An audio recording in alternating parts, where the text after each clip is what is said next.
नाज़रीन, जज ने मोहम्मद बिन मुरसल की मां से कहा सिर्फ 20 मिनट बाकी हैं फांसी में। आप क्या महसूस कर रही हैं? मां तो मां होती है। आंखें खुश्क थीं, सांस जैसे चलना भूल गई हो, ज़बां बंद हो गई और दिल पे पत्थर रखकर अपने बेटे को फांसी के लिए रुखसत कर दिया। क्या मंजर था। और मोहम्मद बिन मुरसल को फांसी दे दी गई। 20 सितंबर 2023 को नजरान में नौजवान मोहम्मद बिन मुरसल सऊदी अरब के शहर नजरान के रहने वाले थे। मामूली सी तलखी के बायस उनके हाथ से उनके एक कजन का कत्ल हुआ। उनको जेल हो गई। जेल में कुछ अरसा गुजारने के बाद अदालत ने कसास में उनकी गर्दन उड़ाने का हुक्म सुना दिया। अलबत्ता शरई तौर पर मकतूल के वरसा के पास दियत लेने या फी सबीलिल्लाह माफ करने का इख्तियार भी था। मोहम्मद बिन मुरसल के कबीले आले रिज़्क़ के बच्चों, बुजुर्गों और नौजवानों ने यह फैसला किया कि मकतूल के कबीले आले सुंबह के सामने माफी की दरखास्त रखी जाएगी। वो चाहे तो दियत ले लें, वो चाहे तो माफ कर दें। यह दरखास्त रखने का जो अंदाज था ये इतना मुनफरिद था, ये इतनी आजिज़ी और फरियाद लिए था कि पूरे अरब मीडिया का ये मौजू बन गया।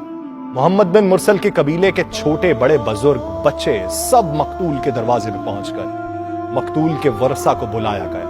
उनके सामने कबीले के सरदारों और शेखों ने, जवानों और बच्चों ने अपनी अकालें, चादरें, लंबे जुब्बे उतार कर मकतूल के वरसा के कदमों में रख दिए। इज्जत और फख्र समझे जाने वाली चीजें और अशिया उतार कर मकतूल की चौखट में रख दी गईं। अपनी चादरों से घुटनों को बांधकर जमीन पर लेट गए। अपने सरों पर मट्टी डाली। शायरों ने मुआफी पर कसीदे लिखे। मकतूल के नन्हे बच्चे ने यूं मुआफी की इस्तदा की कि जिगर कट जाए।